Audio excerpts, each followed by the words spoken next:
I Just Don't Think He's Right for You by Aquaman. Chapter 2, Act Plus 1. The night more or less continued how it started.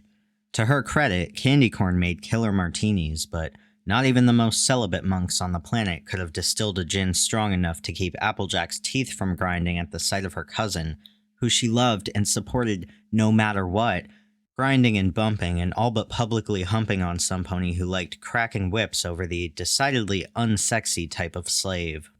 She had to put a stop to this, right? That was what family was for, to get you out of messes you'd gotten your damn fool self into.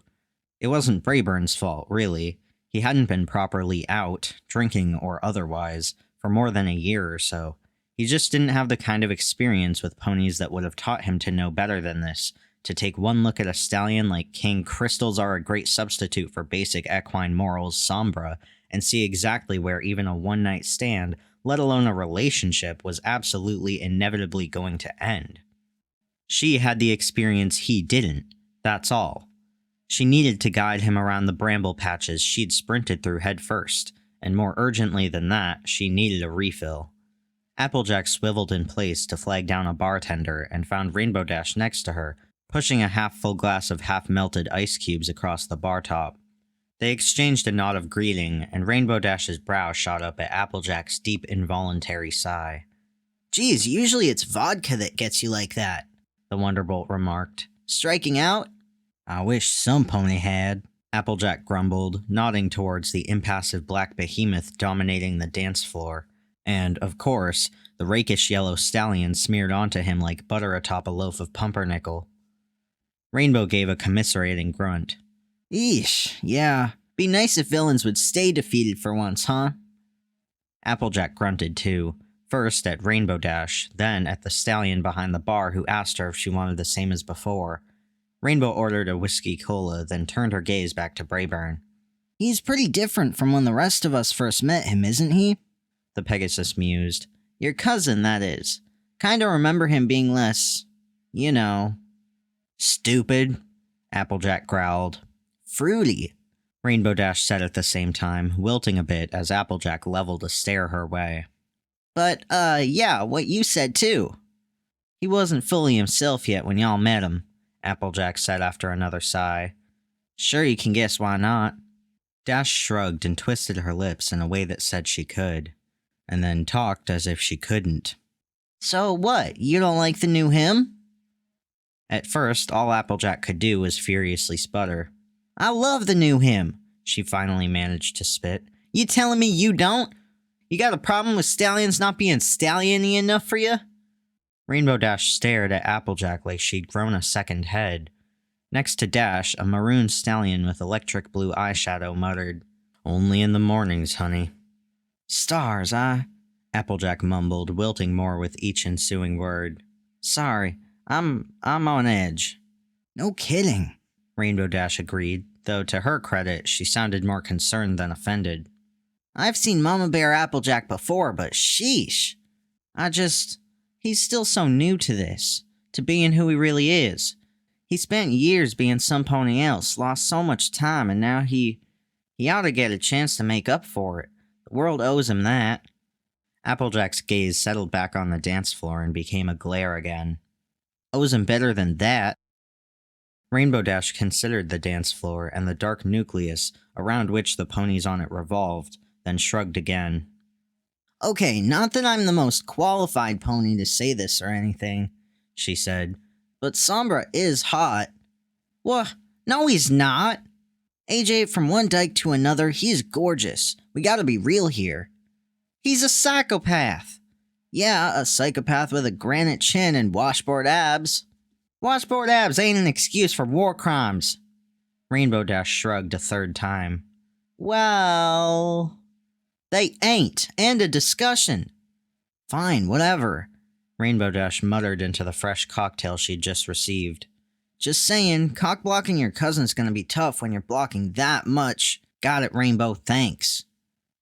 They stood together in silence for a bit, stewing and sipping in equal measure. Then, out of nowhere, Rainbow Dash laughed. "Just occurred to me," she said once Applejack looked her way. "This is the first time we've been back here in years. Like us. You, me, and Rarity all together. Yep, Applejack said back. Guess it is. Remember her first time here? She was still all torn up over blue blood, and we were like, come on, you ought to at least try it. And then she didn't even tell us she had tried until like 4 visits later? Classic Rarity. Classic Rarity. The chasm of silence returned, wider this time. I don't miss it, really, Rainbow Dash mused. Like, being a dumb barely not a kid, drinking too much, situationships, all that. But it was really fun too, despite everything. And it was so casual. No plans, just whoever wanted to go out would. Now I'm touring and Rarity's working. Twilight's Twilight, and we don't get to all see each other a lot anymore, you know? So it's kinda nice. She nodded knowingly towards the dance floor. All that considered and all. Yeah, Applejack distantly replied. Her gaze had lingered on the dance floor. She was glaring again. Sure is.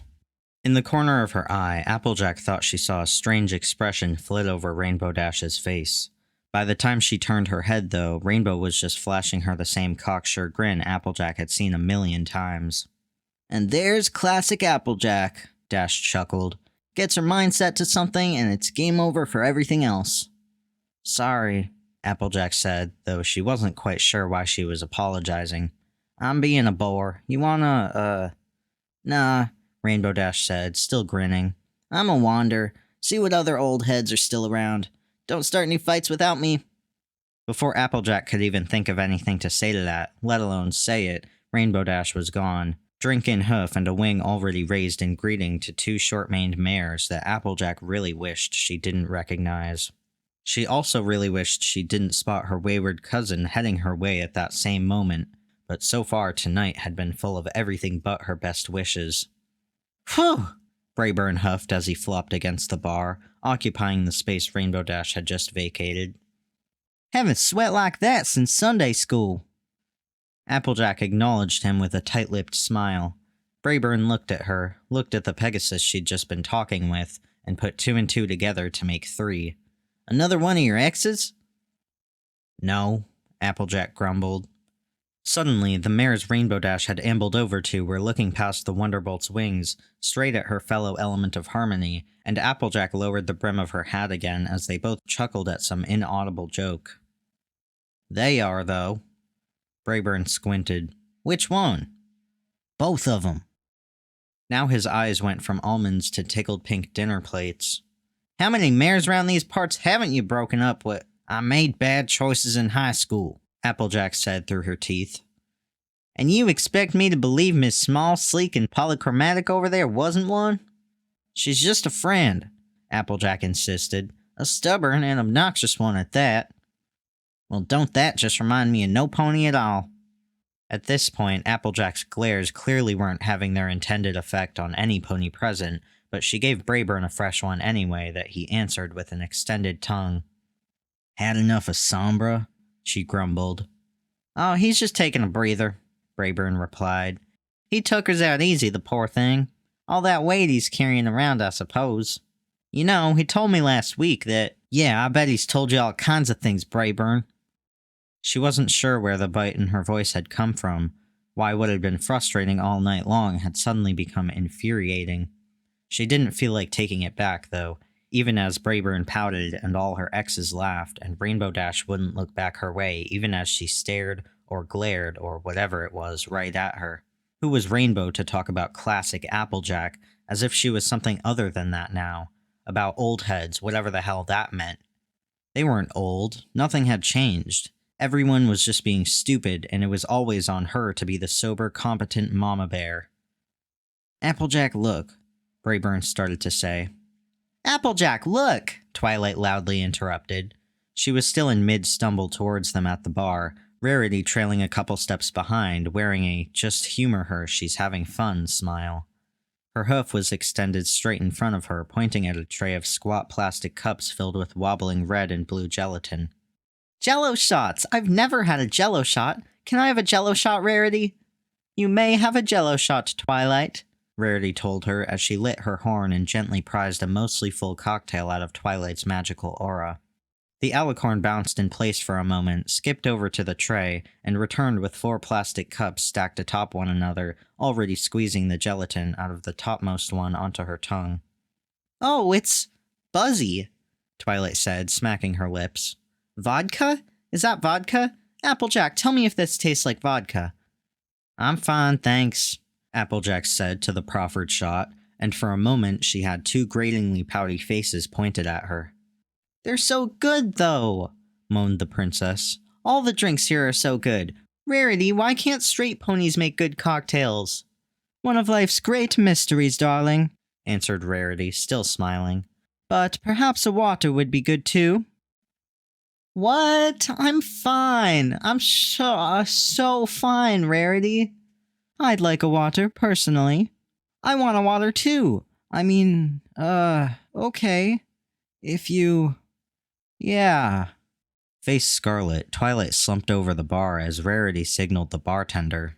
Applejack closed her own eyes and bit back a sigh. She knew exactly what was coming next, and the thought of it sent consternation rippling through her gut in a way that felt exactly like bone-deep fatigue. I'm sorry, Rarity, Twilight groaned. I'm drunk. I'm straight and I'm drunk at a gay bar. Indeed you are, darling. You're not drunk. Ladies rarely are, darling. Don't worry, baby, I'll pull out, pause followed, and then, You're so pretty, Rarity. Rarity chuckled and said, You're very pretty too, Twilight. And Applejack bit her tongue. Here they went again, Twilight getting a few drinks in her, insisting she'd never in her life had an impure thought about any pony without a beard and rancid body odor, and then proceeding to say the gayest things Applejack had ever heard pass through a mare's lips. All my friends are so pretty, Twilight slurred. I've never seen a stallion who was prettier than you, Rarity, not even here. Like, I get butterflies in my stomach and my wings get flappy and I'm not that I'd mind if I was. That'd be great. Stallions can be such jerks sometimes. Lots of times. I get so many love letters and they're so gross. And you're not gross, Rarity. You're so... It had been an inside joke among their friend group for years. If some pony who hadn't figured out their identity yet was an egg, Twilight was a whole bisexual dozen, and Rarity was just chuckling at her now, and even Braeburn was smirking. Even Braeburn could see how obvious it was, and yet he'd still go home with a monster who'd do nothing but hurt him, and Twilight would sober up and grit her teeth through dates with stallions and make miserable puppy dog eyes at Rarity like there was nothing she could do to change her unfortunate lot in life. They'd be so much happier if they just stopped being stupid, if they stopped lying to themselves about who they were, if the music was as good as it used to be and the drinks weren't so heavy and she didn't feel so moondamn. Ugh, Twilight grumbled. I'm old. Rarity's eyebrows twitched. Applejack just about drew blood from her tongue. Oh, please, Rarity said. You're not. I'm 30, Twilight half wailed. I'm ancient. I wasted my whole 20s studying and saving the world and doing stupid grown-up stuff, and I missed out. This is so much fun. I'm having so much fun. Almost wish I was, Ugh. I guess I'm just drunk. Why does being drunk always make me so... Twilight, you're bi! Twilight's mouth snapped shut. Rarity pulled her lips tight across her teeth. Even the music seemed to stutter into a lull as Applejack's heart thumped in her ears like the beat of songs she used to know, like a drum she'd spent too long resisting the urge to pound for all it was worth. You like mares, she went on, unsteady on her hooves, feeling like she was teetering on the edge of a cliff and could no longer fight the urge to fling herself bodily off of it. We know. You might be the only pony in town who doesn't know, and it's fine. Go on and like 'em. Or don't and quit carrying on about it like, oh, I wouldn't mind. Oh, wouldn't that be nice? Like it'd be so awful to stop lying to yourself and just do it. Drives me up the moon-damned wall watching y'all torture yourselves for no good reason, degrading yourself for ponies who don't deserve to even... Applejack ran out of breath and grabbed a jello shot so she'd have something on her tongue besides the long-suppressed truth. By the time she swallowed, Twilight was blinking rapidly, Braeburn was stone-faced, and Rarity's jaw was clenched so tight Applejack could have checked her pulse from the vein bulging out under her horn. Oh, Twilight said, her voice husky at first, and not much improved after she cleared her throat. I didn't know you feel so strongly about it. I'm sorry. I should have. Twilight, Rarity started to say. No, she's right, Rarity. Twilight dully went on. I've been silly, I guess. Clearly. I'm gonna just. Bathroom's that way, right? Yes, Rarity told her. would you like me to? I'll show her. Braeburn interrupted, wrapping a hoof around Twilight's shoulder, face still hard as stone. For a second, his gaze lingered on Applejack like he meant it to come off as... No, because it was a glare. Think every pony could use a bit of breathing space right now. Braeburn, just. Applejack stammered. I'm just saying. Think you've said enough, cousin. Braeburn coolly replied, and he left Applejack gaping in his wake as he led Twilight toward the restrooms. She'd screwed up.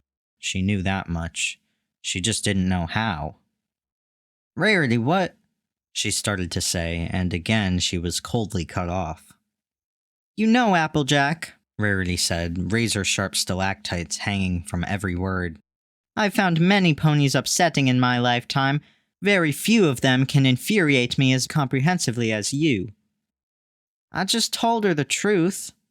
Oh yes, the truth, Rarity seethed. That bastion of all things moral and good in the world.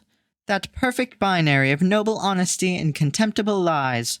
Has it ever occurred to you, my fellow paragon, that the innermost complexities of another living creature may extend ever so slightly beyond what seems on the outermost surface to be true? Well, no more candid invective for me? No more truth? Well then, allow me to offer some of my own. Identity, who a pony is in their mind and soul, is not a binary matter. There are lies which give comfort to those uncomfortable with themselves, and truths which can stick in the heart like thorns and leave a shell of a pony in their wake. And a substantial component of being a grown adult is learning how to differentiate between the two. But they're just... Doing what? Making mistakes? Suffering unnecessary pain? Dearest darling vexatious Applejack, that is what mortal creatures do. We bumble through life, collecting endless ill-advised scars on our bodies and minds and hearts, and then, after several decades of that, with noted and limited exceptions, we die. That is what we are. That is the ungainly mess of truths and mistruths from which identity is born. And frankly, the most dishonest thing a mare can tell herself is that it is her place, and no one else's, to interfere in that process without being asked, so she can bludgeon another living creature's identity into a shape she thinks is correct. Applejack gaped, then grit her teeth, then growled. Oh, that ain't what I'm doing. Twilight was torturing herself. Sombra's a monster. Perhaps she was. Perhaps he is. And once you've dragged Twilight and Braeburn away from what might hurt them, what will be left of them to preserve? What will they have learned? How will they have grown into some pony who won't make even worse mistakes in the future? The future is the future. They'll be safe now. They won't make the same mistakes that... Rarity's eyes narrowed like a viper's, and her words cut through Applejack like fangs. That you did? My oh my, if only you'd had some pony to protect you from your younger self. Imagine the misery you could be causing now. Applejack opened her mouth to retort, and at first nothing came out. I'm just trying to, she eventually croaked. I love him. I support him. I want him to be happy. Is that so? Rarity sniffed. You might try acting like it then. Then she turned away and stalked towards the restrooms, and Applejack stood alone by the bar as the din of the crowd washed over her. Chapter 2 End.